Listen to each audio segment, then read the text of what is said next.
अनु और तुषार दोनों की शादी को 6 साल हो चुके थे। वो दोनों हाल ही में एक सोसाइटी के 10वें फ्लोर के एक अपार्टमेंट में शिफ्ट हुए थे। उनकी जिंदगी उनके प्लान के अकॉर्डिंग ही चल रही थी, पर उन्हें नहीं पता था कि ये सब बहुत जल्द बदलने वाला है। तुषार, जिसे देर रात तक काम करने की आदत थी, एक रात आधे बिखरे हुए स्टडी रूम में बैठा हुआ अपना काम कर रहा था। तभी एकदम से एक टेलीफोन की घंटी बजने लगी।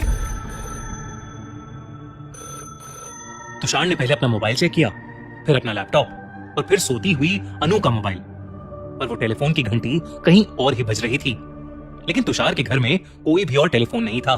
तुषार ने ध्यान लगाकर सुना तो वो टेलीफोन की आवाज घर के स्टोर रूम से आ रही थी। उस स्टोर रूम में पुराने टेनेंट्स का कुछ सामान अभी भी पड़ा हुआ था। तुषार को लगा कि शायद उन्हीं के सामान में कोई चीज वो आवाज कर रही है। तुषार ने स्टोर रूम का दरवाजा खोला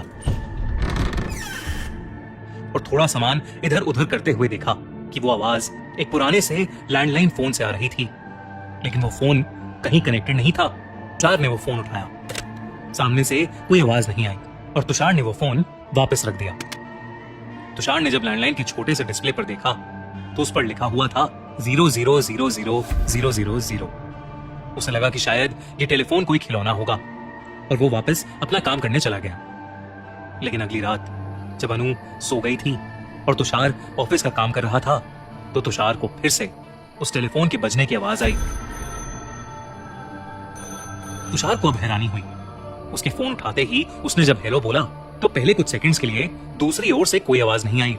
तुषार टेलीफोन का रिसीवर नीचे रखने ही वाला था कि तभी फोन के दूसरी ओर से उसे एक बूढ़े आदमी की हल्की सी रोने की आवाज सुनाई दी। जब तुषार ने पूछा कि दूसरी ओर कौन है तो उसे कोई जवाब नहीं मिला, बल्कि दूसरी ओर उस बूढ़े आदमी की रोने की आवाज अब फोन से दूर होती जा रही थी और अब फोन से कदमों की आवाज भी आ रही थी।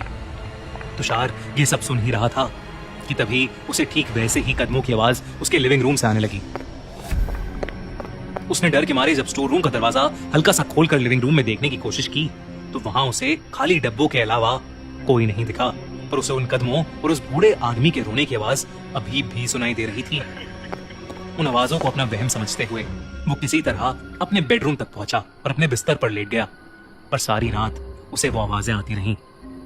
सुबह अनु उठी तो उसने देखा कि तुषार, जो सुबह सुबह हमेशा नींद में होता है, वो खुली आंखों के साथ बिस्तर पर बैठा हुआ था। जब अनु ने उससे उसकी उस हालत के बारे में पूछा तो उसका जवाब सुनकर अनु को उसकी बात पर विश्वास नहीं हुआ। तुषार की दिल की सहमति के लिए अनु ने उसके साथ पूरा घर देखा, लेकिन कहीं कुछ नहीं मिला। कहीं से कोई आवाज नहीं आ रही थी, ना किसी के कदमों की, ना ही किसी बूढ़े आदमी के रोने की। ये देखकर तुषार को थोड़ी राहत मिली, पर उसके साथ जो पिछली रात हुआ था वो उसे भुलाए नहीं भूल पा रहा था। उस रात तुषार ऑफिस से आते ही खाना खाकर सो गया। अनु भी उसके साथ ही लेट गई। लेकिन देर रात 2 बजे अनु की आंख तुषार के चिल्लाने की आवाज से खुली। अनु भागकर स्टोर रूम में गई तो उसने देखा कि तुषार वहां हक्का बक्का खड़ा था और बार बार बस यही कह रहा था, वो फोन वो फिर से बजा और इस बार मुझे वो बूढ़ा आदमी भी दिखा। तुषार की ऐसी हालत देखकर अनु को कुछ समझ नहीं आ रहा था कि वो क्या करे, तो उसने बस तुषार का हाथ पकड़ा और उसे कमरे में ले जाकर पानी में नींद की दवाई मिलाकर उसे वो दवाई देकर सुला दिया। तुषार को इस हालत में देखकर अनु ने डिसाइड किया कि वो अगली रात जाग कर देखेगी कि दरअसल रात को तुषार को होता क्या था और वो क्यों इस तरीके से बिहेव कर रहा था। अगली रात अनु ने देखा कि देर रात होते ही तुषार उठा और स्टोर रूम की तरफ गुस्से से देखने लगा। फिर उसने खुद को वहां जाने से रोकने की कोशिश की और अपने दोनों कान तकिए से बंद कर लिए। वो ये करते हुए कुछ देर और झटपटाने लगा और फिर एकदम से उठकर स्टोर रूम की ओर भागा।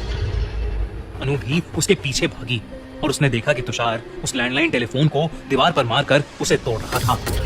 और अनु के आते ही उसने वो टेलीफोन उठाया और बालकनी से नीचे फेंक दिया और एक राहत की सांस लेते हुए अनु से कहा, अब वो बूढ़ा हमें कभी परेशान नहीं करेगा।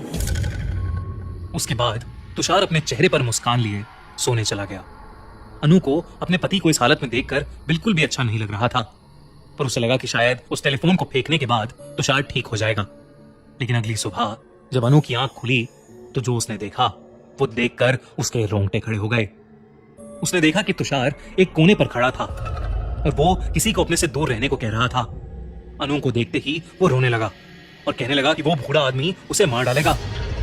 अनु ने भागकर तुषार को बालकनी के कोने से पीछे करने की कोशिश की, पर उससे पहले ही तुषार का पैर लड़खड़ाया और वो बालकनी से नीचे गिरकर मर गया। अनु का शरीर मानो जैसे तैसे वहीं जम सा गया और तभी अनु को एक लैंडलाइन के बजने की घंटी सुनाई दी जो उसी स्टोर रूम से आ रही थी।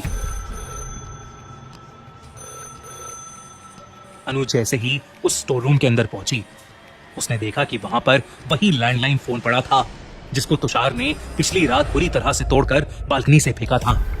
उस फोन की घंटी बजती ही जा रही थी। अनु ने डरते हुए जब उस टेलीफोन का रिसीवर उठाया तो दूसरी तरफ से एक रोने की आवाज आई जो किसी और की नहीं बल्कि उसके पति तुषार की थी।